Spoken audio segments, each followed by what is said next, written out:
अब्बा अपने कुछ काम पूरे करने निकल पड़े और मेरी माँ, जो पर्दे के बाहर नहीं जा सकती थी, मुझे बार बार समझाने के बाद कि मैं बाहर भटक नहीं सकता, थक कर अंदर के कमरे में जाकर लेट गई और सो गई। खुद को आजाद पाकर, क्योंकि चंपा खाना पकाने में व्यस्त थी और सारे जवान रास्ते से बाहर थे, मैं अपनी माँ के सारे आदेश भूलकर सड़क पर दूसरे बच्चों के साथ खेलने दौड़ पड़ा। हम सभी खूब उछल कूद कर रहे थे जब एक सुंदर अधेड़ सा आदमी मेरे पास आया और मुझसे पूछने लगा, मैं कौन हूँ। बाकी आवारा लड़कों से शायद मुझ में कुछ अलग दिखता था, क्योंकि मैंने अच्छे कपड़े पहन रखे थे और सोने चांदी के जेवरों से मैं सजा हुआ था। मैंने उसे बताया कि मेरे अब्बा का नाम यूसुफ खान है और वे मेरे और मेरी माँ के साथ इंदौर जा रहे हैं। अच्छा अच्छा, उसने कहा, तो तुम लोग उसी दल से हो जिससे रास्ते में मैं कल मिला था। तुम्हारी माँ बैलगाड़ी पर बैठी थी ना? नहीं नहीं, मैंने गुस्से से कहा, वह पालकी में बैठती है और मैं उसके साथ बैठता हूँ और अब्बा एक बड़े से घोड़े पर चलते हैं और हमारे साथ चंपा और कई जवान हैं। तुम क्या सोचते हो, मेरे अब्बा जैसा पठान मेरी माँ को किसी किसान की बीवी की तरह बैलगाड़ी में बैठाएंगे? ठीक है मेरे नन्हे प्यारे दोस्त, जैसा तुम कह रहे हो वैसा ही हो। एक दिन तुम भी बड़े घोड़े पर चढ़ो, मेरी तरह तलवार और ढाल पकड़ो। पर क्या तुम थोड़ी मिठाइयाँ नहीं खाना चाहोगे? देखो उस हलवाई की जलेबियाँ कितनी अच्छी दिख रही है, मेरे साथ चलो और हम कुछ जलेबी खरीदें। यह लालच एक बच्चे से इनकार कर देने के लिए थोड़ा कठिन था और उस दुकान की ओर जहां हम रुके थे, एक सहमी सी नज़र घुमाने के बाद मैं उस आदमी के साथ हलवाई की ओर चल पड़ा। उसने मुझे बहुत सारी मिठाइयाँ दिलवाई और मुझे घर जाने और खाने को कहा। मैंने उन्हें एक रुमाल में बांध दिया जो मैं अपनी कमर पर बांधा हुआ था और घर को चल पड़ा।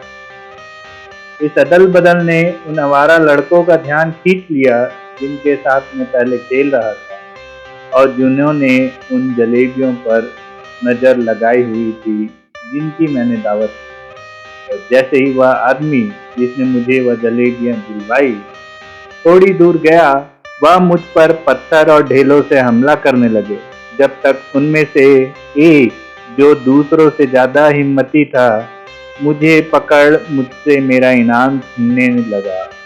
मैंने संघर्ष किया, पूरे ताकत से लड़ता रहा, पर बाकी से घिरा होने के कारण मैं हार गया और मुझे मेरा खजाना देना पड़ा।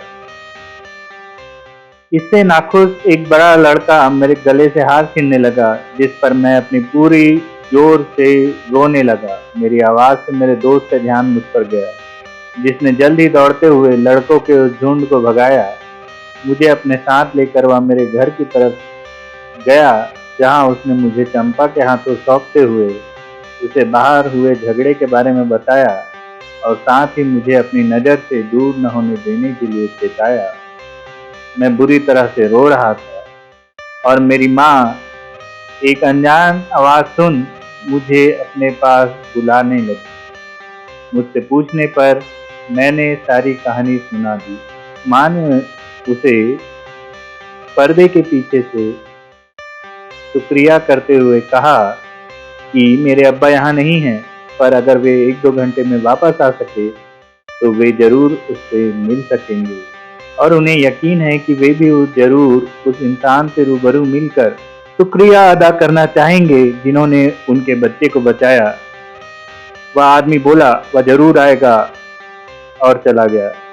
मेरे अब्बा जल्दी वापस आए और मुझे सीख के तौर पर एक तगड़ी पिटाई मिली, जिसके बदले मुझे चुप करने के लिए मेरी माँ ने मुझे उसी हलवाई की बहुत सारी मिठाइयाँ दिलवाई, जो मेरी मुसीबतों की और मैं कहूँगा मेरे आज के हालात की भी वजह था। आप देखो साई, किस्मत कैसे छोटे से छोटे गलियों से अपना रास्ता ढूंढ लेती है। शाम को मेरा दोस्त एक और आदमी के साथ आया। मैं उनकी बातचीत का ज्यादातर हिस्सा था, पर धीरे धीरे बात दूसरे मुद्दों पर जाने लगी, जिसमें पहली बार ठग शब्द का उपयोग मुझे याद है। उनकी बातों से मुझे यह भी समझ में आया कि इस जगह से इंदौर के बीच इस रास्ते में वे काफी तादाद में हैं और मेरे अब्बा को इस बारे में आगाह किया जा रहा था। उन्होंने बताया कि वे सिपाही हैं जिन्हें कुछ काम से इंदौर भेजा गया है और क्योंकि उनके साथ काफ़ी सारे आदमी हैं, वे हमारे दल के हिस्सा बन सकते हैं। मेरा दोस्त मेरे साथ काफ़ी अच्छा था और मुझे अपने हथियारों से खेलने दे रहा था और मुझे अगले दिन अपने घोड़े पर सवारी का भी उसने वादा किया। मैं इस मौके और उसके प्यार भरे और दिल जीतने वाले व्यवहार से खुश था, पर मैं दूसरे आदमी के रंग रूप से खुश नहीं था, जो एक बदमाश सा आदमी था। मुझे आगे इसके बारे में आपको ज़रूर बहुत सारी बातें बतानी है। हमने अगली सुबह शुरुआत की। हमारे 2 आदमी और उनके बहुत सारे आदमी हमें गांव के बाहर आम के बगीचे में मिले, जहां उन्होंने पहले से डेरा डाल रखा था और हमने अपने सफ़र की शुरुआत की। इस तरह से हम 2 दिन तक चले और मेरे दोस्त ने मुझे अपने घोड़े पर बैठाने का वादा भी निभाया। वह खुद उतर कर उसे चलाने लगता, जिससे मुझे घोड़े की जिन पर अकेले बैठने का भी मौका मिल जाता था। और क्योंकि वह घोड़ा एक शांत जानवर था, मुझे सवारी का धूप तेज होने तक मजा मिलता। तीसरे दिन जब दोनों साथ ही चल रहे थे, मेरे दोस्त का मेरे अब्बा से यह कहना मुझे अच्छी तरह याद है। यूसुफ खान, क्या तुम्हारे इन बेचारे लड़कों को तुम्हारे साथ इंदौर ले जाना जरूरी है? क्यों ना उन्हें आगे के पड़ाव से वापस लौटा देते जहां हम पहुंच रहे हैं। मैं और मेरे आदमी तुम्हारी हिफाजत के लिए काफ़ी हैं और क्योंकि तुम उसी हिफाजत में हो जिसमें मैं हूँ, आगे के रास्ते में तुम्हारे और तुम्हारे परिवार की हिफाजत के लिए मुझ पर भरोसा करने में तुम्हारा कोई नुकसान न होगा।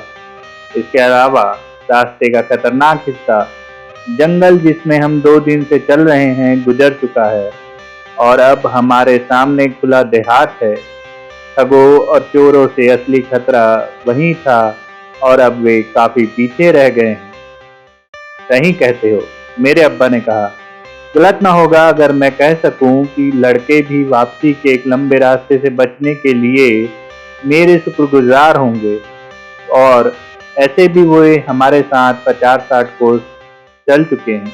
पड़ाव पर हमारे पहुंचते ही मेरे अब्बा ने लड़कों से वापस लौट जाने को कहा और जिस पर वे बहुत खुश हुए और दोपहर में उनके वापसी पर मैंने अपने दोस्तों और साथियों के लिए बहुत से प्यार भरे संदेश भिजवाए और मुझे अच्छी तरह अपनी छोटी बहन के लिए एक पुराना से घिसा हुआ रुपया देना और यह कहना कि वह इसे दूसरे ताबीजों और सिक्कों के साथ अपने गले में बांध ले ताकि यह उसे मेरी याद दिलाती रहे, भी याद है। यह मुझे वापस मिले साहिब, पर किस हालात में। अपने बयान के इस हिस्से में आमिर अली कांपता गया। उसके शरीर में एक ऐंठन सी हुई और उसके दोबारा बोलने से पहले कुछ वक्त गुजर गया और अंत में वह फिर से बोला।